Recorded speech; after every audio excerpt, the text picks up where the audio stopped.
बच्चों, स्वागत है मेरे नए वीडियो में।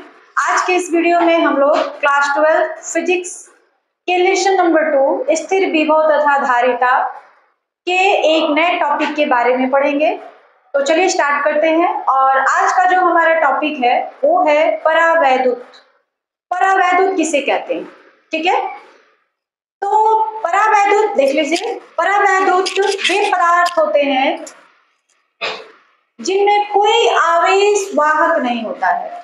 और किसी भी पदार्थ में अगर कोई आवेश वाहक नहीं होगा तो वे पदार्थ जनरली जो होंगे अचालक ही होंगे, ठीक है। तो आप इस एक प्रकार से यह भी कह सकते हैं कि परावैद्युत एक ऐसा पदार्थ, एक ऐसे अचालक पदार्थ होते हैं जिसमें कोई आवेश वाहक नहीं होता है। आवेश वाहक अगर कोई रहता तो फिर वह चालक हो जाता। और आवेश वाहक कौन होते हैं? आवेश वाहक जो होते हैं वे मुक्त इलेक्ट्रॉन होते हैं। तो कुल मिला के आप ये भी कह सकते हैं कि जिसमें मुक्त इलेक्ट्रॉन होते हैं वो परावैद्युत नहीं हो सकते, और जिसमें मुक्त इलेक्ट्रॉन नहीं होते हैं वे ही परावैद्युत होते हैं, ठीक है। जैसे आप हवा ले लीजिए, कागज ले लीजिए, माइका ले लीजिए, पॉलीथीन जिसको कहते हैं पॉलीथीन ले लीजिए, ये सारे पदार्थ जो होते हैं परावैद्युत होते हैं, ठीक है। अब परावैद्युत के प्रकार, परावैद्युत के प्रकार कितने होते हैं? परावैद्युत दो प्रकार के होते हैं। पहला होता है अध्रुवी परावैद्युत और दूसरा होता है ध्रुवीय परावैद्युत, ठीक है। अध्रुवी परावैद्युत क्या होते हैं? वे परावैद्युत जिनके अणु में धन तथा ऋण आवेश केंद्र में संपाती होते हैं, इनका द्विध्रुव आघूर्ण शून्य होता है, ठीक है। देखिए, आपने अभी जाना कि परावैद्युत एक ऐसे पदार्थ अचालक पदार्थ होते हैं जिसमें कोई आवेश वाहक नहीं होता है। और ये पदार्थ एक परमाणु भी हो सकते हैं या बहुपरमाणु भी हो सकते हैं, ठीक है। और ये दो प्रकार के हैं। पहला है अध्रुवी, वे परावैद्युत होते हैं जिसमें धन और ऋण आवेश दोनों जो परमाणु होता है उसके केंद्र में संपाती होते हैं, यानी केंद्र में ही स्थिर होते हैं, एक ही स्थान पर स्थित होते हैं। ऐसे परावैद्युत को हम लोग अध्रुवी परावैद्युत कहते हैं। और ऐसे परावैद्युत का जो द्विध्रुव आघूर्ण होता है वह जो होता है शून्य के बराबर होता है, ठीक है। देखिए यहाँ पे लिखा है केंद्र में संपाती होते हैं, इनका द्विध्रुव आघूर्ण शून्य होता है। और एग्जाम्पल के लिए जो होमोएटॉमिक जैसे द्विपरमाणु जो होते हैं, और जैसे H2 हो गया, O2 हो गया, N2 हो गया, ऐसे परावैद्युत पदार्थ जो होते हैं वो क्या होते हैं? अध्रुवीय होते हैं। अध्रुवीय का मतलब उनके जो धनावेश होते हैं और जो ऋण आवेश होते हैं वो केंद्र में ही रहते हैं, ठीक है, और एक ही स्थान पर रहते हैं, ठीक है। उसके बाद ध्रुवीय परावैद्युत क्या होते हैं? वे परावैद्युत जिनके अणु में धन तथा ऋण आवेश केंद्र में संपाती नहीं होते हैं, इनका द्विध्रुव आघूर्ण अशून्य होता है। कभी कभी शून्य भी होता है, कभी कभी अशून्य भी होता है।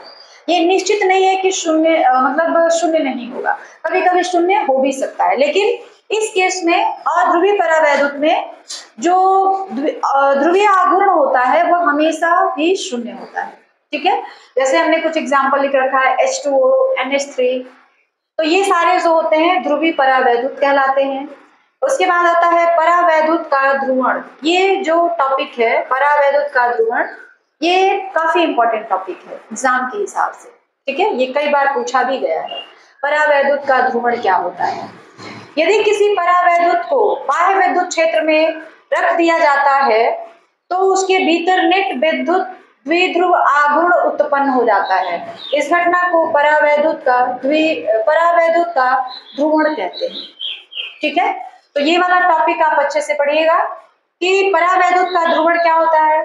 तो किसी भी परावैद्युत को जब बाह्य विद्युत क्षेत्र में रख दिया जाता है तो उसके भीतर नेट विद्युत द्विध्रुव आघूर्ण उत्पन्न हो जाता है। देखिए यहाँ पे छुटा हुआ है, द्विध्रुव आघूर्ण होगा,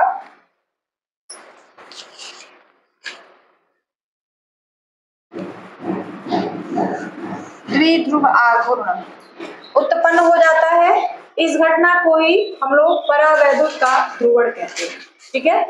तो ये था परावैद्युत क्या है, उसके प्रकार क्या है और परावैद्युत का ध्रुवण किसे कहते हैं, ठीक है।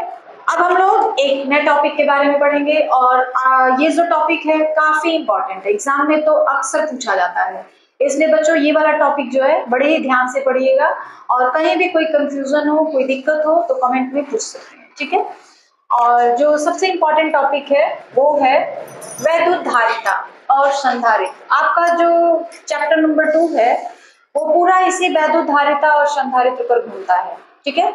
अब जैसे ही आप वैद्युत धारिता पढ़ लेंगे, संधारित्र के बारे में पढ़ लेंगे, आपका चैप्टर नंबर 2 जो है वो खत्म हो जाएगा, ठीक है। इस पूरे चैप्टर का सबसे इंपॉर्टेंट टॉपिक यही है। तो चलिए स्टार्ट करते हैं। वैद्युत धारिता। वैद्युत धारिता क्या होता है? देखिए, कोई भी बर्तन हो, मान लीजिए आपको एक ग्लास दिया गया है, या कोई बर्तन, ग्लास ही मान लीजिए, कोई ग्लास दिया गया है, उसमें आप पानी डालते जा रहे, एक समय ऐसा आएगा कि जो ग्लास है वो पूरा पानी से बिल्कुल भर जाएगा। उसके बाद अगर आप उसमें और ज्यादा पानी डालेंगे तो पानी क्या होगा, उस बर्तन से बाहर आने लगेगा। यानी जब तक पानी उस ग्लास से बाहर नहीं आ रहा था तब तक आपने जितना पानी उसमें डाला वो सारा पानी उसमें रुक गया। यानी उसकी धारिता ही उतनी है, उस ग्लास की या उस बर्तन की धारिता जितनी रहती है वो उतना पानी को अपने अंदर समाहित कर लेता है। उसके बाद आप जितना भी पानी उसमें डालेंगे वो सारा पानी बाहर निकल जाएगा, ठीक है। तो ये तो पानी की बात हो गई, या किसी लिक्विड की बात हो गई, या किसी और पदार्थ को रखने की बात हो गई। लेकिन जब आवेश की बात आती है तो आवेश को हम लोग कहाँ रखते हैं? अब आवेश को हम लोग किसी डब्बे में या किसी ग्लास में भरकर तो नहीं रख सकते हैं ना। आवेश तो हमेशा चालक में ही होता है, चालक में ही आवेश उपस्थित होता है। तो आवेशों को रखने के लिए हमको क्या होना चाहिए? एक चालक होना चाहिए हमारे पास, जिसमें आवेश को हम सुरक्षित रख सकते हैं। जैसे पानी को सुरक्षित रखने के लिए हमारे पास बर्तन है, उसी तरह से आवेश को सुरक्षित रखने के लिए, आवेश को रखने के लिए हमारे पास चालक होता है। कोई बर्तन नहीं काम आएगा आवेश को रखने के लिए, ठीक है। तो कोई भी चालक है, उसमें आप आवेश डालते जाइए जब तक उसकी धार, जैसे जब तक उसमें मतलब आप तब तक उसमें आवेश डालते जाइए कि जब तक वह पूरी तरीके से मतलब भर ना जाए, ठीक है। जब वह पूरे आवेश उसमें भर जाते हैं तब उसमें आप, जैसे पानी वाली बात की गई थी कि आप ग्लास में पानी डालते जाइए, जब पूरा ग्लास भर जाएगा तो उसमें से पानी गिरना शुरू कर देगा। उसी तरह से जब आप किसी चालक को आवेश देते हैं तो जब वह पूरा चालक भर जाता है तो उसमें से आवेश जो होते हैं लीक होने लगते हैं। देखिए, अब गिरने में और लीक होने में अंतर है। पानी को भर के गिरने लगा ये बात अलग है, और आवेश गिरने लगा ये बात ठीक नहीं है। इसके लिए हम लोग कहेंगे कि आवेश जो होता है लीक होने लगता है। यानी जिस चालक में जितना आवेश आप रख सकते थे, वह चालक जितना आवेश को अपने अंदर रख सकता था उतना वो रख चुका है। अब उसमें अगर आप और आवेश रखेंगे और आवेश डालेंगे, उसको और आवेश देंगे, तो वह आवेश क्या होगा, उसमें से लीक होने लगेगा।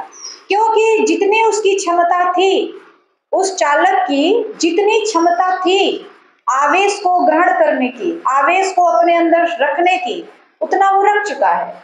अब वो और ज्यादा आवेश को रख नहीं सकता है, ठीक है ना। तो इसे ही उस आवेश की वैद्युत धारिता कहते हैं। मतलब किसी चालक के पास आवेश को रखने की जितनी क्षमता होती है, या आवेश को अपने अंदर ग्रहण करने की, संग्रहण करने की जितनी क्षमता होती है, उसे ही उस चालक की धारिता कहते हैं। आई बात समझ में? जैसे आपने ग्लास की बात करी थी कि ग्लास में जितना पानी अट सकता है वो उस ग्लास की धारिता है। एक बाल्टी में जितना पानी अट सकता है वो उस बाल्टी की धारिता है। लेकिन एक चालक में जितना आवेश अट सकता है वह उस चालक की धारिता है, ठीक है ना। तो किसी भी चालक की आवेश संग्रहण करने की जो क्षमता होती है उसे ही उस चालक की धारिता कहते हैं, ठीक है। और यह जो धारिता होती है वह किस पर निर्भर करती है? चालक के आवेश पर। कि जितना चालक को आवेश देंगे उसकी धारिता बढ़ेगी, और जितना आवेश देंगे उस चालक का विभव भी उतना ही बढ़ता है। ठीक है, किसी भी चालक को जितना आप आवेश देंगे उसका विभव भी उतना ही बढ़ेगा। ठीक है ना। तो अगर किसी बाल्टी में या किसी ग्लास में आप पानी भरते हैं तो उसकी धारिता पता चल जाती है, और उसका मात्रक लीटर या मिलीलीटर होता है। लेकिन जो वैद्युत धारिता होती है उसका मात्रक लीटर या मिलीलीटर नहीं होता है, इसका जो मात्रक होता है वो फैरड होता है। ठीक है ना। तो आज हम लोग यही सब पढ़ेंगे, इसी टॉपिक के बारे में पढ़ेंगे। चलिए देखते हैं वैद्युत धारिता क्या है। किसी चालक की वैद्युत आवेश के संग्रहण करने की क्षमता को चालक की वैद्युत धारिता कहते हैं। ये बात समझ आई है। अभी हमने बताया ना कि किसी भी चालक में जितना आवेश आप रख सकते हैं, जितना अधिकतम आवेश उसमें आप रख सकते हैं वो कंटेन कर सकता है, उसे ही हम लोग उस चालक की वैद्युत धारिता कहते हैं। ठीक है। किसी चालक को जितना आवेश दिया जाता है चालक का विभव भी उतना ही बढ़ता जाता है। आवेश जितना आप देंगे चालक को, चालक का विभव भी उतना ही बढ़ता जाएगा। ठीक है ना। तो चलिए देखते हैं। ये तो हो गया वैद्युत धारिता की परिभाषा। अब माना कि किसी चालक को Q आवेश देने पर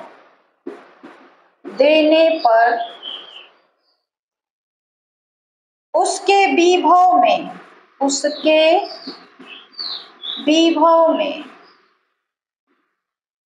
विभव में भी, विभव को हम लोग तो जनरली भी से दिखाते हैं, भी परिवर्तन होता है।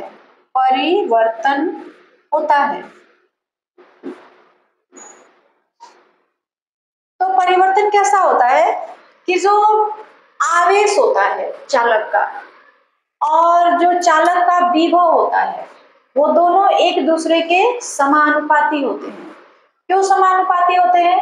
क्योंकि चालक को जितना आवेश देंगे चालक का विभव भी उतना ही बढ़ेगा, और चालक का आवेश जितना कम करेंगे चालक का विभव भी उतना ही कम होगा। तो आवेश को बढ़ाने से विभव बढ़ रहा, आवेश को घटाने से विभव घट रहा, यानी ये दोनों किस तरह से है? एक दूसरे के समानुपाती। अर्थात ये क्या हो जाएगा?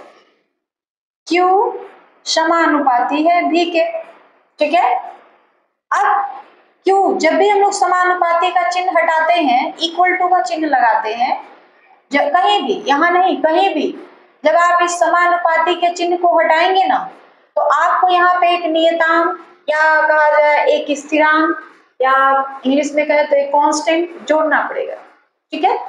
जब भी आप समानुपाती का चिन्ह हटाएंगे, यहाँ पे बराबर का चिन्ह लगाएंगे, तो आपको यहाँ पे एक स्थिरांक या नियतांक या कांस्टेंट जोड़ना पड़ेगा। ठीक है। तो ये कांस्टेंट हमने ले लिया C इंटू V। ठीक है।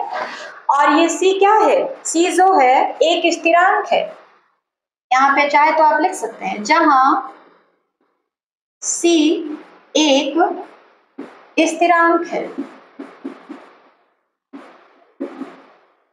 आगे बात समझ में? जहां C एक स्थिरांक है और C बराबर तक क्या हो जाएगा? C का मान अगर हम लोग निकालें तो C का मान क्या हो जाएगा? C बराबर Q बाई V, Q बराबर C बाई V। जहां C ऐसा करते हैं, इसको दे दीजिए समीकरण नंबर 1 और लिखते हैं जहां C एक स्थिरांक है जिसे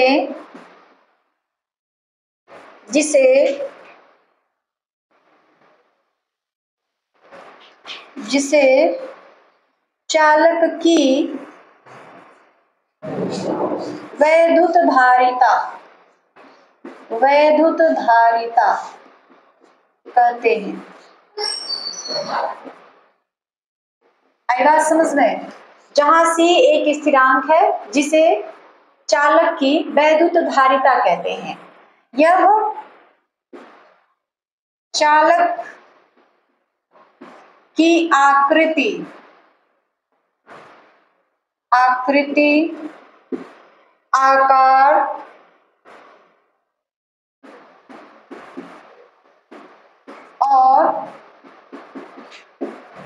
आकृति आकार और पास रखे किसी अन्य चालक की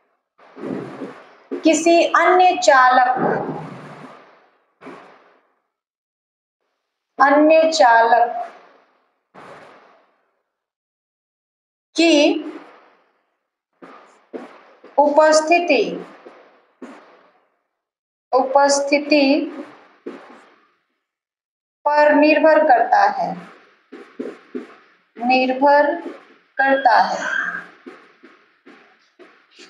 ठीक है, जहां C एक स्थिरांक है जिसे चालक की वैद्युत धारिता कहते हैं। यह चालक की आकृति, आकार और पास रखे किसी अन्य चालक की उपस्थिति पर निर्भर करता है। और C बराबर क्या होता है? C बराबर होता है Q/V।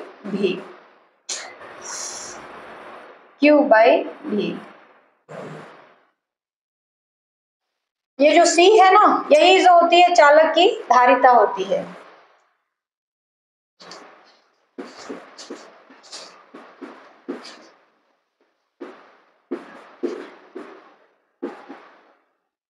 C को चालक की धारिता कहते हैं। ठीक है, अब ये तुमको पता चल गया कि C जो है चालक की धारिता है। अब इसी फॉर्मूले से आप बता सकते हैं कि इसका जो मात्रक होगा वो क्या होगा। तो आप एक परिभाषा यह भी लिख सकते हैं कि जो धारिता होती है वो किसी भी चालक को दिए गए आवेश और उसके विभवांतर के अनुपात के बराबर होता है। ठीक है, तो आप यह भी लिख सकते हैं। अतः किसी चालक की धारिता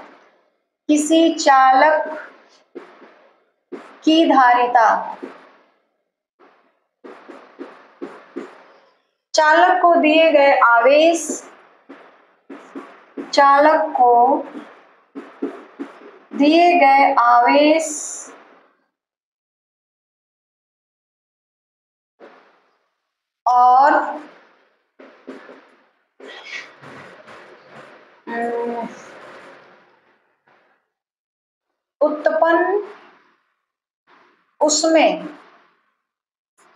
और उत्पन्न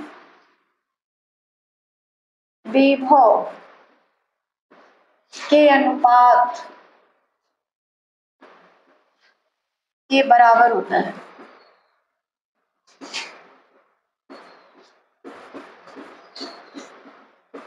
ठीक है, आप धारिता को दो तरह से परिभाषित कर सकते हैं। एक तो धारिता यह हो गई, और फॉर्मूले के हिसाब से अगर परिभाषित करेंगे तो क्या हो जाएगा? C बराबर Q/V होता है। अतः किसी चालक की धारिता चालक को दिए गए आवेश और उसमें उत्पन्न विभव के अनुपात के बराबर होता है। ठीक है, इसका मात्रक क्या होता है तो देख लीजिए। धारिता का एसआई मात्रक, नीचे से लिखना पड़ेगा।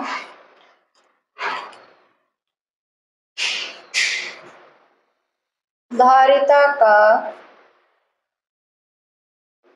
एसआई मात्रक,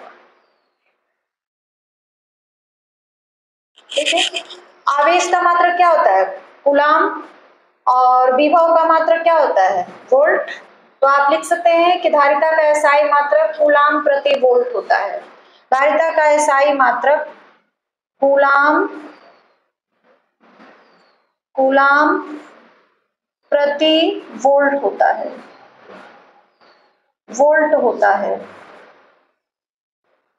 आगे बात समझ लें, या इसी को हम लोग एक और नाम देते हैं फैरड होता है। फैराड। देखिएगा, एक आपने पढ़ा है फैराडे का नियम। फैराडे जो थे कोई साइंटिस्ट का नाम है, और फैराड यह अलग चीज है। फैराड और फैराडे में अंतर है, ठीक है ना। तो धारिता का जो एसआई मात्रक होता है वो कूलाम प्रति वोल्ट होता है या फिर फैराड होता है, ठीक है। अब इसका हम लोग जो धारिता है उसका बीमीय सूत्र निकालते हैं। तो जगह तो कहीं बचा नहीं, यही निकालते हैं, ठीक है। देखिए आपको यहाँ पे दिखाई पड़ रहा है, देख लीजिए, यहाँ पे दिख जाएगा ना आपको, ठीक है। तो हम लोग यहाँ पे निकालेंगे धारिता का बीमीय सूत्र, फॉर्मूले से ही निकालेंगे। धारिता का बीमीय सूत्र, बीमीय सूत्र बिल्कुल जो फॉर्मूला आपने लिखा है उसी से हम लोग लेंगे। C बराबर क्या होता है, Q बाई V, ठीक है। और Q का जो ये क्या कहते हैं, Q का जो बीमीय सूत्र होता है वो क्या हो जाता है, या आप इसको थोड़ा सा और सिंप्लीफाई कर सकते हैं। Q तो Q ही रह जाएगा, लेकिन V को आप लिख सकते हैं क्या, W बटा Q, W बटा Q, ठीक है। V बराबर होता है W बटा Q। इसको थोड़ा और सिंप्लीफाई करेंगे तो ये हमको मिल जाएगा Q स्क्वायर बटा W। अरे बात समझ में, Q को हमने क्यों लिखा, लेकिन V की जगह पे आपने लिखा है W बटा Q, कार्य बटा आवेश। उल्टा करेंगे तो Q भी स्क्वायर बटा W, कार्य बटा मतलब Q ऊपर चला जाएगा और W जो है आपका, कार्य जो है आपका नीचे आ जाएगा। अब Q के लिए जो बीमीय सूत्र होता है वह होता है 80, तो 80 का स्क्वायर कर लीजिए, क्योंकि यहाँ पे स्क्वायर दिया हुआ है इसलिए।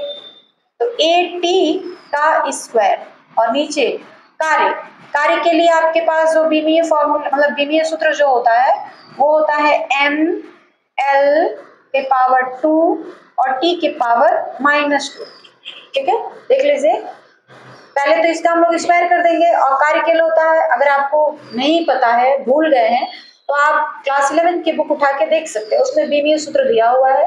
कार्य का जो बीमीय सूत्र होता है वो होता है m l का पावर 2 और t के पावर -2। अब इसको थोड़ा सा और सिंप्लीफाई करें तो क्या हो जाएगा, a स्क्वायर और t स्क्वायर, और नीचे क्या हो जाएगा m l स्क्वायर t के पावर -2। अब इन सारी चीजों को हम लोग ऊपर लेके चलते हैं, ठीक है। तो क्या हो जाएगा फिर, a square t square m का पावर -1 ऊपर जाएगा ना तो -1 हो जाएगा, l के पावर -2 ऊपर जाएगा तो -2 हो जाएगा, और t के पावर +2 हो जाएगा, +2, ठीक है। अब दोनों को मल्टीप्लाई कर देंगे, तो मल्टीप्लाई करेंगे तो क्या होगा, m का पावर क्या आ जाएगा -1, l का पावर क्या आ जाएगा -2, और t का पावर क्या हो जाएगा 4, और a का पावर क्या हो जाएगा 2। तो यह जो है m का पावर -1, l का पावर -2, t का पावर 4 एंड a का पावर 2, यह जो होगा धारिता का बीमीय सूत्र हो जाएगा, ठीक है। तो यह आपने पढ़ा वैद्युत धारिता या केवल धारिता भी आप कह सकते हैं। जितना आवेश, लिख लीजिएगा, थोड़ा सा मार्कर में प्रॉब्लम हो गया था इसलिए साफ नहीं लिख रहा है।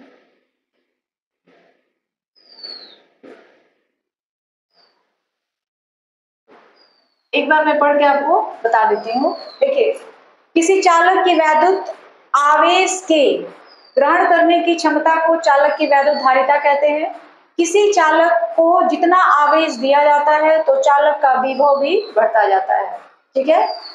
उसके बाद माना कि किसी चालक को Q आवेश देने पर उसके विभव में भी परिवर्तन होता है, तो Q डायरेक्टली प्रोपोर्शनल टू यानी समानुपाती है V के। और क्यों, क्योंकि देखिए आपने लिखा है चालक का विभव भी बढ़ता जाता है, आवेश बढ़ाएंगे तो विभव भी बढ़ता जाएगा। यानी क्यू समानुपाती होगा भी के।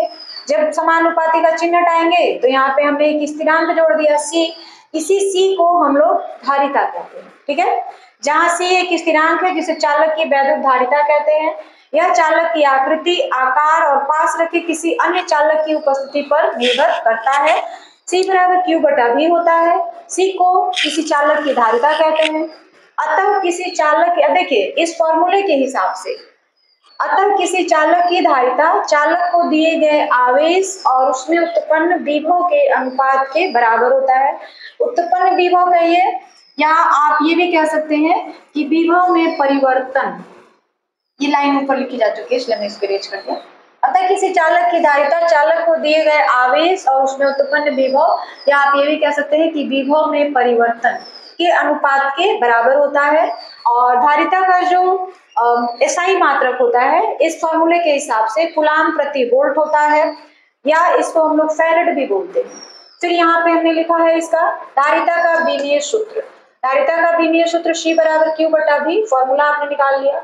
क्यू तो आवेश है, भी क्या है, तो कार्य बटा आवेश, उल्टा करेंगे तो क्यू स्क्वायर बाई डब्ल्यू।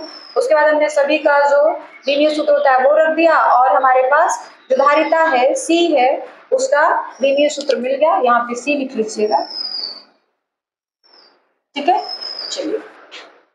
चलिए अब हम लोग एक अगले टॉपिक के बारे में पढ़ेंगे, और अगला जो टॉपिक है वो हमारा वैद्युत धारिता के गुण। अभी आपने पढ़ा वैद्युत धारिता क्या है, उसका विमीय सूत्र क्या है, उसका मात्रक क्या है, कैसे निकालते हैं। अब उसके गुण के बारे में पढ़ेंगे। ठीक है, तो पहला गुण यही है कि वैद्युत धारिता एक अदिश राशि है। अदिश राशि का मतलब समझते होंगे आप, जिसमें कोई दिशा का ज्ञान नहीं होता है। ठीक है, दूसरा वैद्युत धारिता का मान सदा धनात्मक होता है। क्यों भाई, वैद्युत धारिता का मान धनात्मक क्यों होता है? क्योंकि वैद्युत धारिता जो होती है वो किसी चालक की वह क्षमता होती है जो आवेश को ग्रहण कर सकता है। जितना ज्यादा वो आवेश को ग्रहण कर लेगा वही उसकी क्षमता होगी।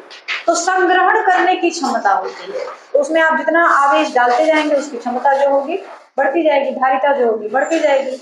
इसलिए धारिता जो होती है वो हमेशा क्या होती है, धनात्मक होती है। तीसरा, चालक का आकार बढ़ने पर धारिता भी बढ़ती है। सही बात है। मान लीजिए आपके पास एक ग्लास है, छोटा ग्लास है तो उसमें कम पानी हटेगा यानी उसकी धारिता कम है, बड़ा ग्लास है तो उसमें ज्यादा पानी हटेगा यानी उसकी धारिता अधिक है। सेम वही प्रोसेस यहाँ भी है। चालक का आकार अगर बड़ा है तो उसकी धारिता अधिक होगी, और चालक का आकार अगर छोटा है तो उसकी धारिता कम होगी। तार अगर इतना छोटा है तो इसमें जितने आवेश हो कम आवेश होंगे, और तार अगर काफी बड़ा है तो उसमें आवेशों की संख्या अधिक होगी। तो चालक का आकार बढ़ने पर धारिता बढ़ती है और चालक का आकार घटने पर धारिता घटती है। ठीक है।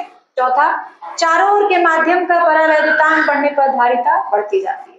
परावैद्युतांक से के का मान जब बढ़ता है तो धारिता जो होती है वह भी बढ़ती जाती है। उसके बाद पांचवी प्रॉपर्टी क्या है, पांचवा गुण क्या है, किसी आवेशित चालक के निकट एक अन्य चालक रख देने पर चालक का नेट विभव घटता जाता है। विभव जैसे जैसे घटेगा धारिता वैसे वैसे बढ़ेगी। क्योंकि देखिएगा ये जो धारिता होता है वो होता है क्यू बाई भी। ये जितना कम रहेगा क्यू का मान भी का मान जितना कम रहेगा धारिता का मान उतना ज्यादा रहेगा, और भी का मान जितना ज्यादा रहेगा धारिता का मान उतना कम आएगा। ठीक है ना। तो इसीलिए बताया जा रहा है यहाँ पे कि किसी आवेशित चालक के निकट अन्य चालक रख देने पर चालक का विभव घट जाता है। विभव घटेगा तो धारिता अपने आप क्या होगी, बढ़ जाएगी। छठवीं प्रॉपर्टी क्या है, C1 तथा C2 धारिता वाले दो चालकों को जोड़ने पर संयोजन की नेट धारिता बढ़ जाती है। दो चालक को अगर जोड़ दिया जाए तो उनकी धारिता जो होती है क्या होती है, बढ़ जाती है। ठीक है। उसके बाद सातवीं प्रॉपर्टी क्या है, पृथ्वी का विभव सदा शून्य माना जाता है, अतः पृथ्वी की धारिता अनंत होती है। देखिए C बराबर होता है Q बाई V, तो पृथ्वी के लिए अगर निकालते हैं तो Q बाई V की जगह 0, क्योंकि पृथ्वी का विभव शून्य माना गया है। अब इसका मान कितना आ जाएगा, अनंत। तो पृथ्वी का विभव सदा शून्य माना जाता है, इसीलिए इसकी धारिता क्या होती है, अनंत होती है। आठवीं प्रॉपर्टी क्या है, यदि कोई चालक पृथ्वी से जुड़ा हो तो उसका विभव शून्य हो जाता है और उसकी धारिता क्या होती है, अनंत हो जाती है। तो ये थे वैद्युत धारिता के गुण। ठीक है। अब हम लोग पढ़ेंगे किसी विलगित गोलीय चालक की धारिता। देखिए, आप इसे विलगित गोलीय चालक भी कह सकते हैं या फिर चालक भी कह सकते हैं। विलगित गोलीय चालक का मतलब यह होता है कि उसके आसपास कोई अन्य चालक उपस्थित नहीं है। जो ये गोलीय चालक है, इसके आसपास कोई दूसरा चालक उपस्थित नहीं है, इसलिए इसको विलगित चालक कह रहे हैं। ठीक है, और अगर आसपास कोई दूसरा चालक उपस्थित होता तो फिर इसको हम लोग विलगित गोलीय चालक नहीं करते। ठीक है ना, तो चाहे गोलीय चालक कह दे या फिर विलगित गोलीय चालक कह दे, दोनों के लिए यही फॉर्मूला अप्लाई होगा। ठीक है ना, तो चलिए यहाँ पे हमने क्या लिया है, एक गोलीय चालक लिया है जिसकी त्रिज्या क्या है, r है। यह k परावैद्युतांक वाले माध्यम में रखा है, इसका परावैद्युतांक जो है k है। ठीक है, अब तो थोड़ा सा 2-4 लाइन लिख लें। माना कि के परावैद्युतांक वाले माध्यम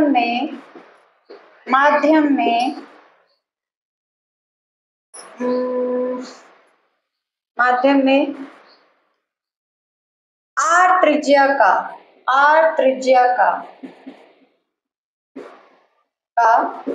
एक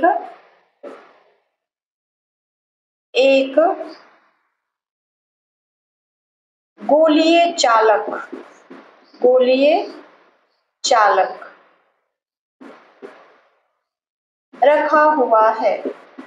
रखा हुआ है।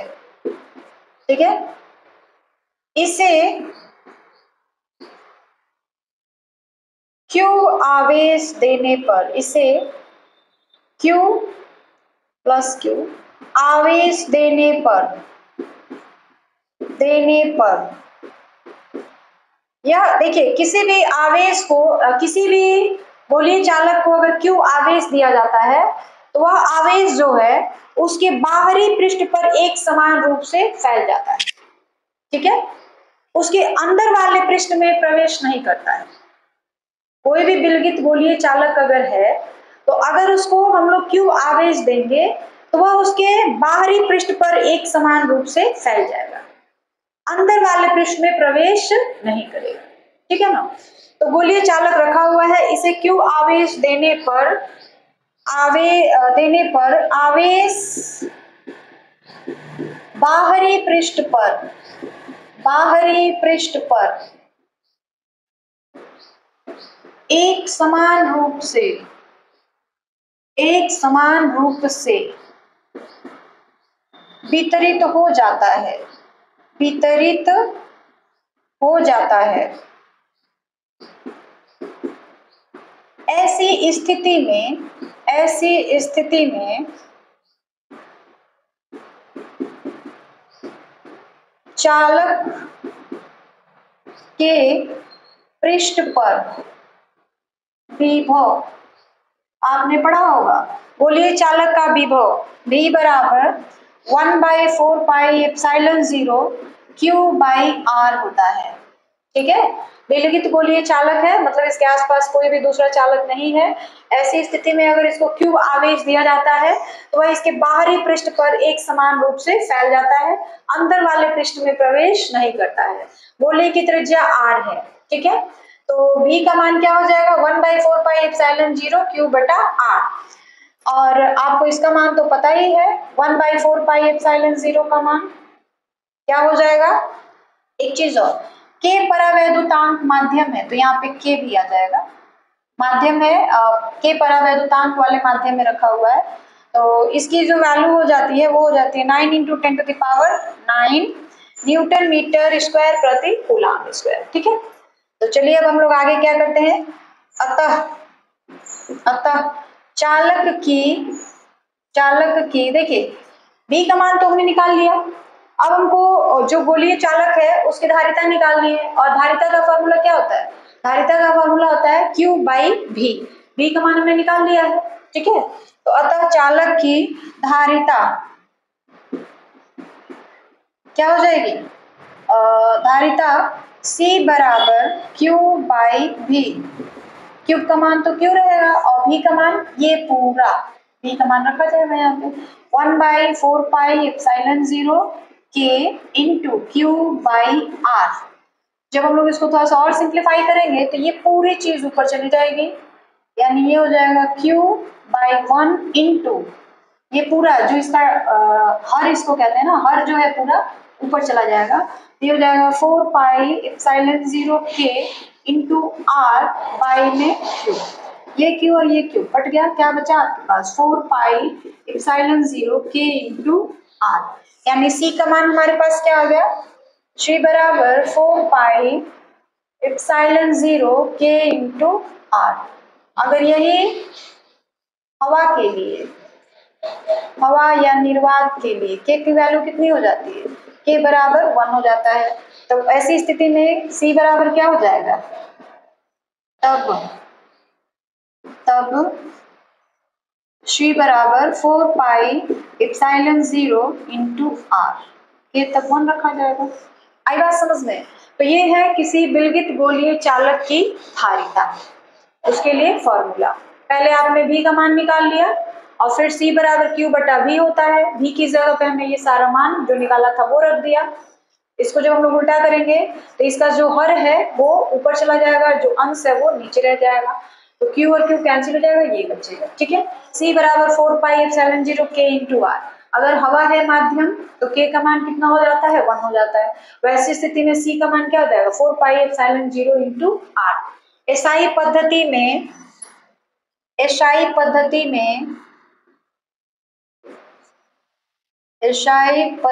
में ये थोड़ा सा इधर रहेगा, गोलीय चालक की धारिता, चालक की धारिता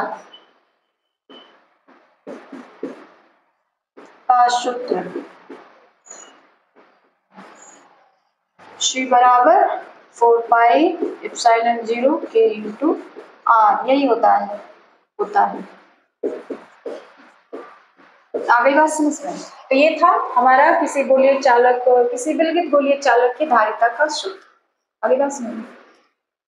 ठीक है, और लास्ट में मैं यही कहना चाहूंगी कि अगर आप हमारे वीडियो को रोज देखते हैं और हमारे वीडियो आपको अच्छे लगते हैं तो प्लीज हमारे वीडियो को ज्यादा से ज्यादा लाइक, सब्सक्राइब और शेयर करें।